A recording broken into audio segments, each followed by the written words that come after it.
Hello everyone. Last video में हम लोग बात कर रहे थे इंडक्टिव इफेक्ट की और इंडक्टिव इफेक्ट का कंपैरिजन और इंडक्टिव इफेक्ट का ऑर्डर, और उसमें हमने प्लस आई माइनस आई की बात लास्ट क्लास में लास्ट वीडियो में हमने लेक्चर 2 में हमने देखा था। नेक्स्ट अब हम लोग बात करेंगे इंडक्टिव इफेक्ट के एप्लीकेशंस। तो इंडक्टिव इफेक्ट के एप्लीकेशंस को स्टडी करने से पहले हम लोग बात करने वाले हैं रिएक्शन इंटरमीडिएट्स की। रिएक्शन इंटरमीडिएट्स क्या होते हैं?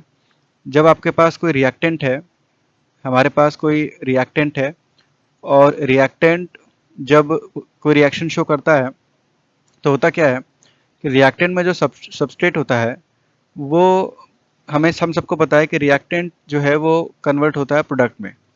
ये रिएक्शन हम बचपन से पढ़ते आ रहे हैं, रिएक्टेंट कन्वर्ट होता है किसमें? प्रोडक्ट में। लेकिन जब कोई रिएक्शन प्रोसीड करती है और रिएक्टेंट प्रोडक्ट में कन्वर्ट होता है, तो इस दौरान बीच में ये जो आपका रिएक्टेंट इसमें कुछ बॉन्ड्स ब्रेक होते हैं। There is bond breaking. तो बॉन्ड की यहाँ पर ब्रेकिंग होती है, और बॉन्ड ब्रेकिंग से यहाँ पर कुछ इंटरमीडिएट्स बनते हैं जिनको हम बोलते हैं reaction intermediates. Reaction intermediates reaction intermediates बनते हैं। ये रिएक्शन इंटरमीडिएट्स अनस्टेबल होते हैं, ये रिएक्शन के बीच में बने हैं, और ये फर्दर जो है रिएक्ट करके सॉल्वेंट के साथ या किसी दूसरे स्पीशीज के साथ रिएक्ट करके ये कन्वर्ट हो जाते हैं प्रोडक्ट में। तो रिएक्शन इंटरमीडिएट्स क्या है? What are reaction intermediates? These species are formed in between the reaction. ये जो स्पीशीज है, दीज स्पीशीज, तो रिएक्शन इंटरमीडिएट्स क्या है? These species are formed in between the reaction के दौरान ये फॉर्म होते हैं बाय ब्रेकिंग ऑफ बॉन्ड्स की ब्रेकिंग के कारण, जो कि होमोलिटिकली भी हो सकता है, होमोलिटिकली और हेट्रोलिटिकली। तो भाई बॉन्ड ब्रेकिंग में हम सब जानते हैं, जैसे एक बॉन्ड है ए और बी, तो अगर ए और बी के बीच का बॉन्ड टूट जाए और ये इस तरह से टूटे जैसे कि ए पे प्लस आ जाए और बी पे चार्ज आ जाए माइनस, तो इसको बोलते हैं heterolytic bond cleavage. Heterolytic bond cleavage. और अगर इस तरह से बॉन्ड टूटे कि बी अपना इलेक्ट्रॉन ले ले और ए अपना इलेक्ट्रॉन ले ले, तो ऐसे केस में बनता है A radical plus B radical. इसको आप बोलते हैं होमोलिटिक बॉन्ड क्लीवेज। तो होमोलिटिक बॉन्ड क्लीवेज, तो बॉन्ड की ब्रेकिंग से हेट्रो और होमो दोनों टाइप के बॉन्ड ब्रेक हो सकते हैं। तो ये स्पीशीज बनते हैं which have very short life span. जिनका लाइफ स्पैन बहुत कम होता है, मीन्स दीज आर अनस्टेबल, और ये कॉन्सिक्वेंटली कन्वर्ट हो जाते हैं प्रोडक्ट में, रिएक्शन जो इंटरमीडिएट्स बनते हैं। अब रिएक्शन इंटरमीडिएट्स क्या क्या होते हैं तो उनकी बात करते हैं। रिएक्शन इंटरमीडिएट्स क्या क्या होते हैं? So there are 6 types of intermediates. There are there are 6 types of intermediates. 6 types of intermediates, 6 प्रकार के इंटरमीडिएट्स हैं जो हम क्लास 12 तक जो हम पढ़ते हैं या जो हमारे सिलेबस में है। तो 6 प्रकार के इंटरमीडिएट्स हम बात करते हैं, जिसमें सबसे पहला सबसे इंपॉर्टेंट है कार्बोकेटायन। कार्बोकेटायन कार्बोकेटायन को हम लोग सी और प्लस इस तरह से इसको रिप्रेजेंट किया जाता है। दूसरा है कार्ब एनायन। तो कार्ब एनायन को कुछ इस तरह से हम लोग रिप्रेजेंट करते हैं माइनस। थर्ड है आपके पास फ्री रेडिकल। तो कार्बन फ्री रेडिकल तो कार्बन फ्री रेडिकल को हम लोग कुछ इस तरह से रिप्रेजेंट करते हैं, यहाँ पे रेडिकल आ गया। फोर्थ इंटरमीडिएट है आपका कार्बीन।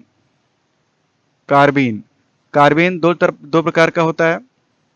एक आपका सिंगलेट कार्बीन और दूसरा होता है ट्रिपलेट कार्बीन। तो सिंगलेट कार्बीन जो है वो कुछ इस तरह से हम लोग बनाते हैं। ये आपका सिंगलेट कार्बीन है, यहाँ मल्टीप्लिसिटी जो है वो 1 होती है, इस कारण से इसको सिंगलेट कार्बीन बोलते हैं। और दूसरा है हमारे पास ट्रिपलेट कार्बिन। तो ये इस तरह से हमारे पास ट्रिपलेट कार्बिन है, इसमें मल्टीप्लिसिटी आप निकालेंगे तो 3 आएगा, 2 अनपेयर्ड इलेक्ट्रॉन्स है, तो इसको हम बोलते हैं ट्रिपलेट कार्बिन। तो सिंगलेट कार्बिन और ट्रिपलेट कार्बिन दो तरह की कार्बिन होती है। फिफ्थ टाइप का जो इंटरमीडिएट है ये है आपका बेंजाइन। बेंजाइन, ठीक है ना। बेंजाइन जो है आपका वो इस तरह का इंटरमीडिएट है, बेंजीन और यहाँ पे एक पाई बॉन्ड जो कि sp2 के ओवरलैपिंग से बनता है। और सिक्स टाइप का इंटरमीडिएट है हमारे पास नाइट्रीन। अगेन ये भी सिंगलेट और ट्रिपलेट दो प्रकार का होता है। तो 6 प्रकार के इंटरमीडिएट्स हैं जो हम ऑर्गेनिक केमिस्ट्री में फ्रीक्वेंटली देखते हैं। इन तीनों में से भी सबसे ज़्यादा हम लोग बात करते हैं फर्स्ट थ्री की। फर्स्ट थ्री कार्बोकेटायन, कार्बेनायन और फ्री रेडिकल, ये हमें सबसे ज़्यादा देखने को मिलते हैं। 90% केसेस में हमें यही देखने को मिलते हैं। और जनरल ऑर्गेनिक केमिस्ट्री में भी हम इन तीन की बात सबसे ज़्यादा करते हैं। तो इन तीनों को हम लोग थोड़ा यहाँ पर बात करते हैं, तीनों को अलग से देखते हैं। Carbocation, carbanion, carbon free radical, carbene, benzyne, nitrene, ठीक है। तो इनको थोड़ा सा हम लोग स्टडी करते हैं। तो सबसे पहला इसमें से है कार्बोकेटायन। तो फर्स्ट ऑफ ऑल हम लोग बात करते हैं यहाँ पे, फर्स्ट इज कार्बोकेटायन। कार्बोकेटायन, तो ये आपका कार्बोकेटायन है, ठीक है।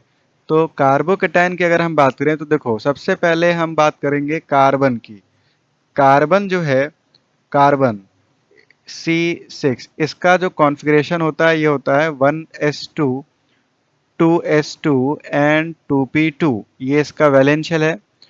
2s में आपके पास 2 इलेक्ट्रॉन्स है और 2p में आपके पास कितने इलेक्ट्रॉन्स है, तो 2p में भी 2 इलेक्ट्रॉन्स है। 2s में और ये आपके हो गए 2p में। हम सबको पता है कि कार्बन में एक इलेक्ट्रॉन जम कर जाता है 2s से 2p में, और कार्बन अपने फर्स्ट एक्साइटेड स्टेट में चला जाता है और कार्बन के पास 4 अनपेयर्ड इलेक्ट्रॉन आ जाते हैं, जिससे कार्बन की जो वैलेंसी है वो 4 हो जाती है। हम सबको पता है कार्बन इज टेट्रावैलेंट और इसकी वैलेंसी कितनी हो जाती है, 4, ठीक। 4 कब होती है, इसके फर्स्ट एक्साइटेड स्टेट में। अब कार्बोकेटायन जब बनता है तो भाई कार्बन, आप लोग देख ही रहे हैं कि कार्बन जो है 4 बॉन्ड बना सकता है। अब होता क्या है, कार्बोकेटायन का जो स्ट्रक्चर अगर आप बात करें तो कार्बन में, ये कार्बन है आपका, कार्बन 3 बॉन्ड बना रहा है और इस पर चार्ज है प्लस, इसको हम कार्बोकेटायन बोलते हैं। इसका मतलब कि कार्बन इन 3 अनपेयर्ड इलेक्ट्रॉन से एक एक बॉन्ड बना लेगा, 1 2 3, और एक इलेक्ट्रॉन कार्बन से चला गया, एक इलेक्ट्रॉन कार्बन चला गया तो इस पर चार्ज कैसा आ गया, प्लस।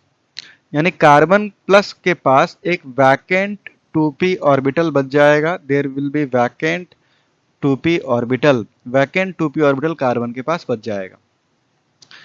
अब क्योंकि यहाँ पर 3 सिग्मा बॉन्ड है, 1 2 3, 3 सिग्मा बॉन्ड और लोन पेयर एक भी नहीं है, तो हाइब्रिडाइजेशन आपको sp2 मिलेगा। बिल्कुल क्लियरली दिख रहा है हाइब्रिडाइजेशन आपको क्या मिलेगा, sp2। यहाँ पर एक s ऑर्बिटल और 2 p ऑर्बिटल आपस में मिक्स कर जाएंगे, हाइब्रिडाइजेशन sp2।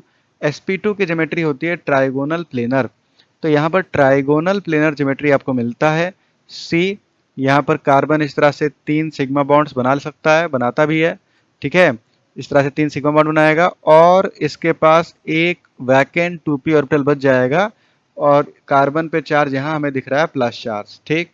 और यहाँ पर ये जो कार्बन है, इस कार्बन के पास क्या प्रेजेंट है, तो इसके पास प्रेजेंट है वैकेंट 2p ऑर्बिटल। और ये वैकेंट 2p ऑर्बिटल जो है ये किसी न्यूक्लियोफाइल या किसी लुईस बेस से लोन पेयर एक्सेप्ट कर सकता है।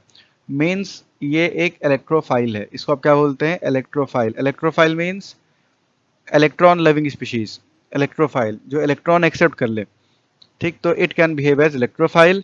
इसका हाइब्रिडाइजेशन अगर आप देखें तो हाइब्रिडाइजेशन आपको मिल रहा है sp2 और इसकी ज्योमेट्री आपको मिलती है ट्राइगोनल प्लेनर। ट्राइगोनल प्लेनर, तो ज्योमेट्री आपको ट्राइगोनल प्लेनर मिलेगी। यहाँ पर आपके पास कोई भी 3 एटम, 1 2 3, कोई 3 एटम लग जाएंगे और बिल्कुल साफ साफ दिख रहा है कि यहाँ पर ज्योमेट्री हमें क्या मिलेगी, इसकी ट्राइगोनल प्लेनर। तो इस तरह से ट्राइगोनल प्लेनर ज्योमेट्री आपको यहाँ पर मिल जाती है। आई होप ये आपको समझ में आया होगा कार्बोकेटायन, इसके स्ट्रक्चर के बारे में। फिलहाल मैं स्ट्रक्चर के ही समझा रहा हूँ अभी। सेकेंड हम लोग अब बात करते हैं कार्बेनायन की। तो सेकेंड इज कार्बेनायन, ठीक है ना। कार्बोनायन से भी पहले कार्बन फ्री रेडिकल की बात कर लेते हैं। तो carbon free radical, carbon free radical. अब अगेन मैं सबसे पहले कार्बन की बात करना चाहूंगा। कार्बन का जो इलेक्ट्रॉनिक कॉन्फ़िगरेशन है ये 1s2 2s2 2p2 होता है। अब थोड़ा डायरेक्ट बात करते हैं। एक इलेक्ट्रॉन 2s से 2p में जो है वो एक्साइट कर जाता है या जंप कर जाता है और कार्बन टेट्रावैलेंट हो जाता है। ये हम लोग बचपन से कहानी सुनते आ रहे हैं। तो यहाँ पर आपके पास ये हो गया 2s और ये आपके पास हो गया 2p। अब कार्बन फ्री रेडिकल जो इंटरमीडिएट बनता है रिएक्शन के दौरान ये बनता है, ठीक है। तो इसमें होता क्या है कि कार्बन जो है ये 3 बॉन्ड तो बना लेता है और एक ऑड इलेक्ट्रॉन इसके पास बच जाता है।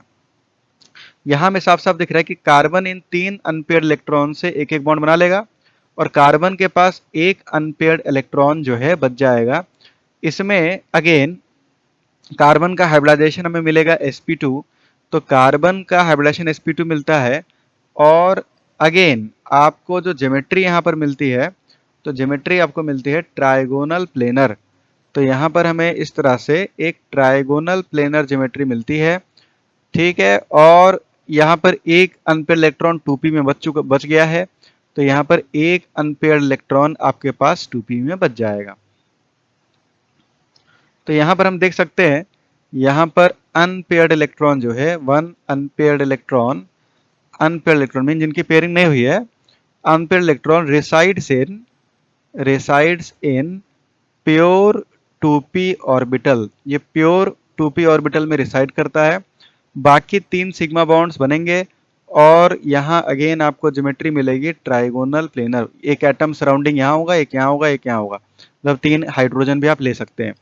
तो अगेन यहाँ पर भी हाइब्रिडाइजेशन आपको मिल रहा है sp2 और ज्योमेट्री आपको मिल रही है ट्राइगोनल प्लेनर। एक और समझने वाली बात यह है कि यहाँ पर this carbon free radical is electrically neutral. ये इलेक्ट्रिकली न्यूट्रल है यहाँ पे, क्योंकि ना प्लस चार्ज है ना माइनस चार्ज है। कार्बन जो है उस पर कोई चार्ज है नहीं, तो ये एक इलेक्ट्रिकली न्यूट्रल स्पीशीज होता है। नेक्स्ट बात करते हैं कार्ब एनायन की। तो थर्ड है यहाँ पर आपके पास कार्ब एनायन। अब कार्ब एनायन जो है उसको समझने के लिए अगेन हम लोग पहले बात कर लेते हैं यहाँ पर कार्बन की। तो कार्बन जो है ये आपका 1s2 2s2 2p2 ये होता है 1s2 2s2 2p2। हम सबको पता है एक इलेक्ट्रॉन एक्साइट कर जाता है 2s से 2p में, जिससे कि कार्बन टेट्रावेलेंट हो जाता है और कार्बन के पास 4 अनपेयर्ड इलेक्ट्रॉन इस तरह से आ जाते हैं। अब ये जो आपका कार्ब एनायन है, तो कार्ब एनायन थोड़ा समझना है इसको। कार्ब एनायन में कार्बन 3 बॉन्ड्स किसी दूसरे एटम के साथ बनाता है और इसके पास एक माइनस चार्ज होता है, ठीक है, it has a minus charge. अब आप थोड़ा ध्यान से देखें, ये जो 3 इलेक्ट्रॉन्स हैं, ये 3 इलेक्ट्रॉन से कार्बन 3 बॉन्ड तो बना लेगा किसी के साथ, लेकिन मुझे एक दिख रहा है यहाँ पर, आप थोड़ा नोटिस करें, यहाँ पर थोड़ा आप अगर नोटिस करें कि कार्बन के पास एक माइनस चार्ज है। माइनस चार्ज मतलब ये है हुआ कि कार्बन को एक इलेक्ट्रॉन कहीं से मिला है और एक इलेक्ट्रॉन जब मिलेगा तो कार्बन को एक इलेक्ट्रॉन कुछ यहाँ पर मिल जाएगा, तो यहाँ पर कार्बन माइनस के पास एक लोन पेयर आ जाएगा। अब यहाँ पर सिग्मा बॉन्ड 3 आ जाएंगे, लोन पेयर 1 आ जाएगा, means it has 3 sigma bond plus 1 lone pair. तो यहाँ जो स्टेरिक नंबर होता है, स्टेरिक नंबर का फॉर्मूला हम पढ़ते हैं केमिकल बॉन्डिंग में, number of sigma bond plus number of lone pair, 3 + 1 यानी कि 4। तो हाइब्रिडाइजेशन हो जाता है sp3। तो हाइब्रिडाइजेशन आपको क्या मिल जाएगा, sp3। sp3 टेट्राहेड्रल ज्योमेट्री होती है विद 1 लोन पेयर। तो इस कारण से आपको यहाँ पर जो ज्योमेट्री मिलने वाली है वो मिलने वाली पिरामिडल। ये हो जाएगा C H H और H, इस तरह से 3 हाइड्रोजन। और यहाँ कार्बन के पास हम देख रहे हैं कि एक लोन पेयर भी है, तो एक लोन पेयर इसके पास इस तरह से प्रेजेंट होता है। कार्बन पे चार्ज कैसा होगा, माइनस। इनफैक्ट कार्बन पे जो माइनस चार्ज है ये लोन पेयर के फॉर्म में ही है। तो इसलिए कई बार यहाँ पर हम लोग बोलते हैं कि जो माइनस चार्ज है, this minus charge in the form of lone pair, in the form of lone pair. ये लोन पेयर के फॉर्म में माइनस चार्ज यहाँ पे रिसाइड करता है। तो ये चीज हम थोड़ा सा याद रखेंगे इसमें। अब हाइब्रिडाइजेशन sp3 हो गया और इसकी जो ज्योमेट्री है, तो इसकी ज्योमेट्री होती है पिरामिडल। तो ज्योमेट्री इज पिरामिडल, ज्योमेट्री यहाँ पर आपको पिरामिडल मिलती है। तो ज्योमेट्री इस तरह से आपको पिरामिडल मिल जाएगी। अब नेक्स्ट आगे बात करते हैं, इन तीनों को एक साथ थोड़ा सा अब समराइज करते हैं, तीनों को एक साथ देखते हैं हम लोग, ठीक है। तो तीनों को एक साथ देखेंगे। तो यहाँ पर मैं इन तीनों स्पीशीज को लिख रहा हूँ। इन तीनों स्पीशीज को हम लोग एक साथ एक टेबल में समझने की कोशिश करते हैं। तो यहाँ पर आपके पास कार्बोकैटायन होगा, बीच में हम फ्री रेडिकल को रखेंगे और फिर कार्बन आयन को रखेंगे और कुछ चीज़ें समझते हैं, ठीक है। यहाँ पर हम लिखेंगे property,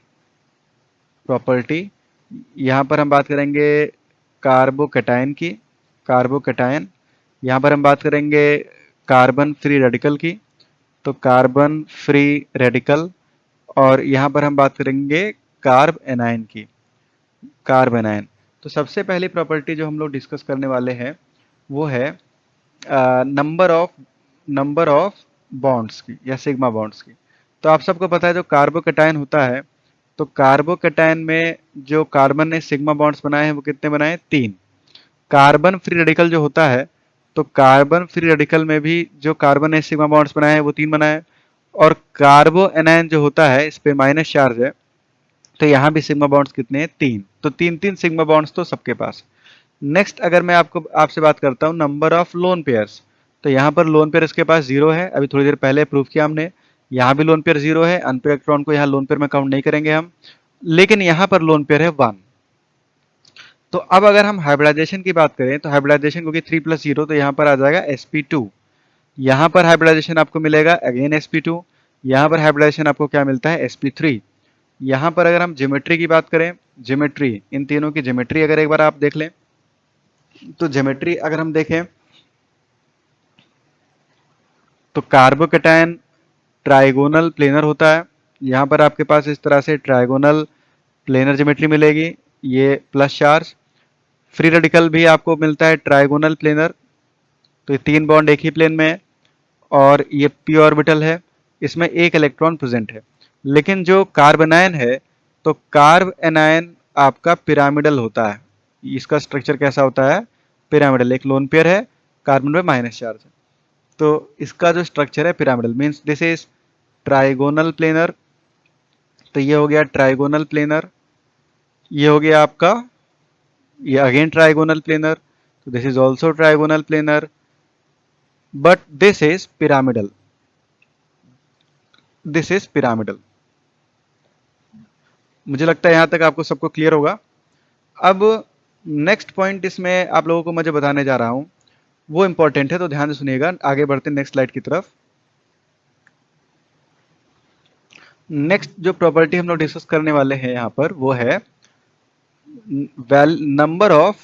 number of valence electrons. तो नंबर ऑफ वैलेंस इलेक्ट्रॉन्स, अब थोड़ा ध्यान से समझना। जो आपका कार्बोकैटायन है, तो ये जो आपका कार्बोकैटायन है, इसके वैलेंस इलेक्ट्रॉन अगर आपसे पूछे जाए, फ्री रेडिकल के valence electron and carbon ion के वैलेंस इलेक्ट्रॉन, तो वैलेंस इलेक्ट्रॉन थोड़ा सा आप जल्दी से बताएं। तो यहाँ पर अगर आप देखें, ये जो आपका कार्बोकैटायन है, तो इसमें यहाँ पे 2 इलेक्ट्रॉन, यहाँ भी 2 इलेक्ट्रॉन, यहाँ भी 2 इलेक्ट्रॉन। तो कार्बन के वैलेंस शेल में इलेक्ट्रॉन्स 2+2+2 यानी कि कितने हो गए? 6। तो कार्बन के पास 6 इलेक्ट्रॉन्स है, वैलेंस शेल में 6 इलेक्ट्रॉन्स।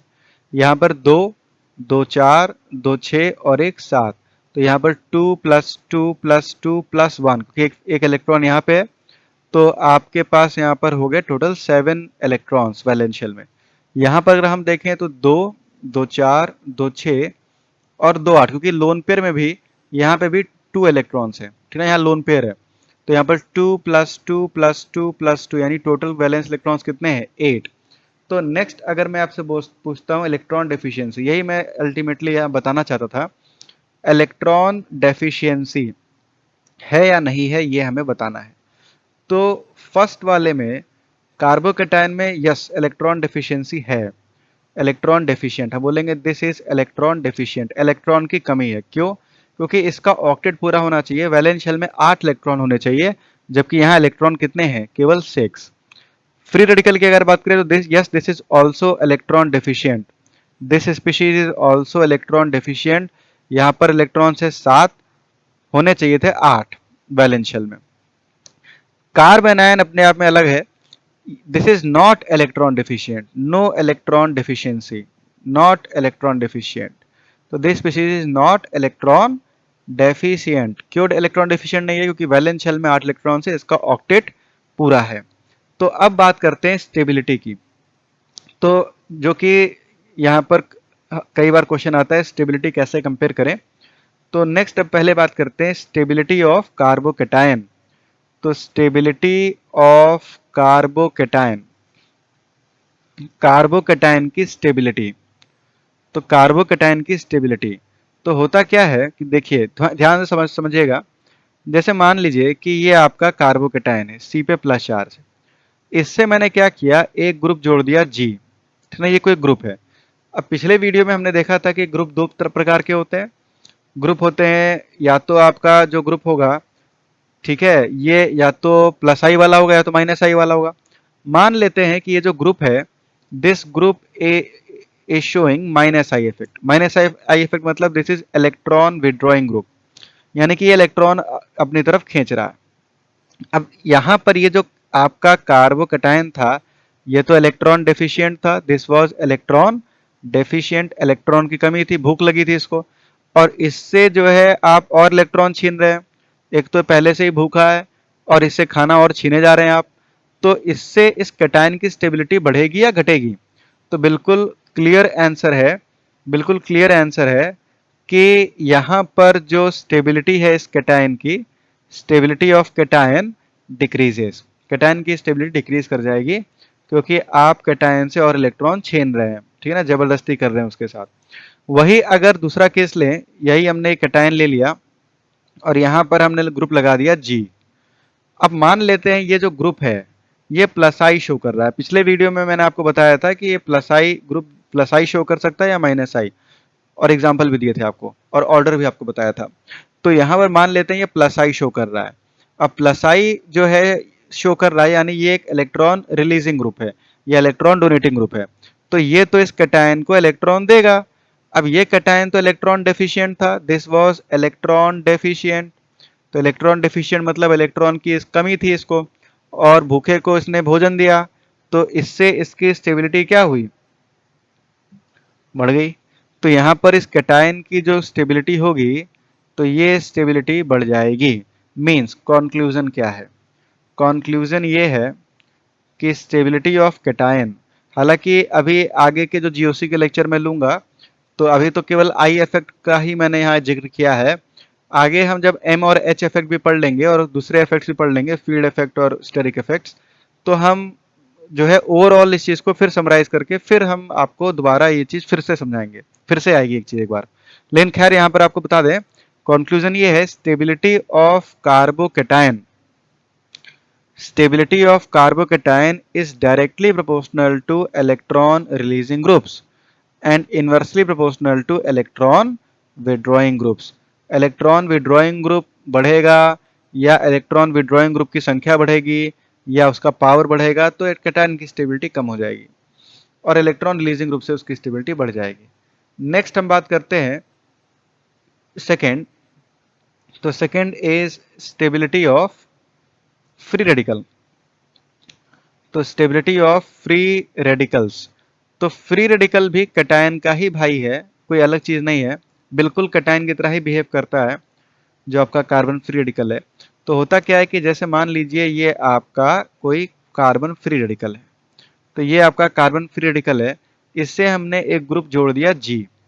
मान लेते हैं कि ये जो ग्रुप है, this group is showing minus I effect, ये माइनस आई इफेक्ट शो कर रहा है। माइनस आई इफेक्ट शो करने का मतलब ये एक इलेक्ट्रॉन विड्रॉइंग ग्रुप है, तो इससे इलेक्ट्रॉन खींच रहा है। और अभी थोड़ी देर पहले मैंने आपको बताया था कि carbon free radical is also electron deficient, ये इलेक्ट्रॉन डेफिशिएंट होता है, इलेक्ट्रॉन की कमी है, और इससे आप और इलेक्ट्रॉन खींचे जा रहे हैं, खींच रहे हैं, तो इसकी स्टेबिलिटी बढ़ेगी कि घटेगी? तो भाई सीधी सी बात है कि इसकी जो स्टेबिलिटी है वो कम हो जाएगी। क्यों? क्योंकि मान लीजिए आपको भूख लगी है और आपके पास जो रोटी है वो कोई छीन ले, तो आपको अच्छा लगेगा क्या? नहीं, आपकी स्टेबिलिटी कम हो जाएगी और आपकी रिएक्टिविटी बढ़ जाएगी। आप उसको जो है एक जोरदार थप्पड़ लगाएंगे और उससे रोटी छीन लेंगे, ठीक है, तो स्टेबिलिटी कम हो जाएगी। अब वही चीज है कि यहाँ मान लेते हैं कार्बन फ्री रेडिकल है और यहाँ पर हमने ग्रुप लगा दिया जी। मान लेते हैं ये जो ग्रुप है जी, ये शो कर रहा है प्लस आई इफेक्ट। तो अगर ये प्लस आई इफेक्ट शो कर रहा है, प्लस आई इफेक्ट, तो इसका मतलब ये हो गया इलेक्ट्रॉन रिलीजिंग ग्रुप। अब ये जो कार्बन फ्री रेडिकल था ये तो था इलेक्ट्रॉन डेफिशिएंट, इलेक्ट्रॉन की कमी थी और इसको इलेक्ट्रॉन दे दी गई। तो इसको इलेक्ट्रॉन दे दी गई तो इसकी जो स्टेबिलिटी है वो क्या हुई, घटी की बढ़ी। तो क्लियरली आप देख सकते हैं कि इसकी जो स्टेबिलिटी है वो क्या हुई, बढ़ गई। जो स्टेबिलिटी है वो बढ़ गई और जितना ज्यादा इलेक्ट्रॉन देगा स्टेबिलिटी उतनी ज्यादा बढ़ जाएगी, जितना ज्यादा इलेक्ट्रॉन खींचेगा स्टेबिलिटी उतनी कम हो जाएगी। मींस कंक्लूजन ये है, व्हाट इज कंक्लूजन, कंक्लूजन ये है कि जो स्टेबिलिटी है, stability of free radical, carbon free radical की जो स्टेबिलिटी है, it is directly proportional two electron releasing groups means plus I effect and inversely proportional two electron withdrawing groups. Electron withdrawing group लगाने से stability कम हो जाएगी और electron releasing group लगाने से स्टेबिलिटी बढ़ जाएगी। लास्ट अब बात करेंगे कार्बनाइन की। तो लास्ट अब हम लोग बात करेंगे कार्बनाइन की।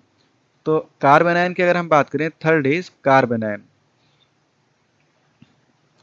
तो कार्ब एनायन में देखो भाई ऑक्टेट होता है पूरा, ठीक है।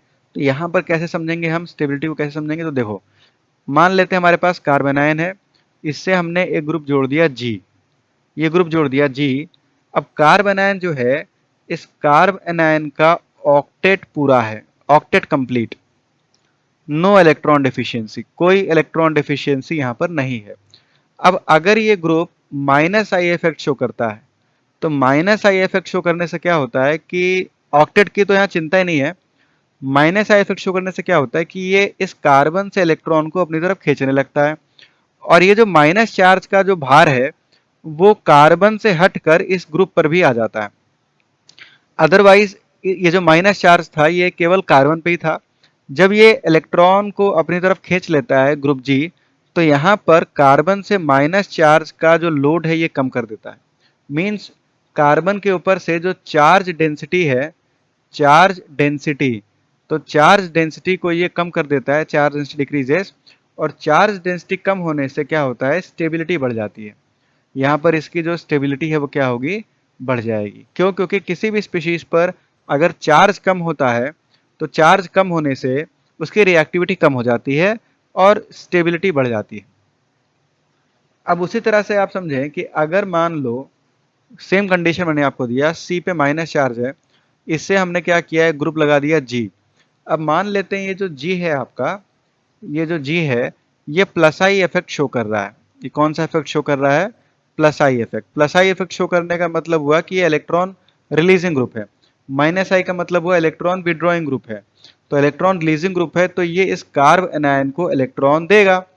अब इसके खोपड़ी पे या सिर पे पहले से ही माइनस चार्ज है, माइनस का लोड ये पहले से ही उठा रहा है और ये ग्रुप और इसको इलेक्ट्रॉन दिए जा रहा है, दिए जा रहा है। तो इससे इस कार्ब एनायन की रिएक्टिविटी बढ़ जाएगी और स्टेबिलिटी कम हो जाएगी। तो यहां पर जो है स्टेबिलिटी डिक्रीजेस, क्योंकि चार्ज डेंसिटी बढ़ जाएगी तो स्टेबिलिटी डिक्रीजेस। मींस कंक्लूजन क्या निकलता है यहां पर, कंक्लूजन ये है stability of carb anion is directly proportional to electron withdrawing group and inversely proportional to electron releasing group। ठीक है, तो यहां पर हमने बात किया कि हम किस प्रकार से कार्बनायन, कार्ब कैटायन और फ्री रेडिकल की स्टेबिलिटी को कंपेयर करेंगे। अब नेक्स्ट वीडियो में हम लोग बात करेंगे कुछ इन पे बेस्ड क्वेश्चंस की। तो कुछ हम लोग क्वेश्चंस की बात करेंगे और फिर हम लोग नया टॉपिक स्टार्ट करेंगे, रेजोनेंस, और रेजोनेंस से जुड़े कुछ इंपॉर्टेंट कॉन्सेप्ट्स। तो अभी वीडियो को यहीं पर ख़त्म करते हैं। अगर आपको वीडियो अच्छा लगे तो लाइक ज़रूर कीजिएगा, लाइक सब्सक्राइब करना ना भूलें, शेयर भी करें। Okay, thank you.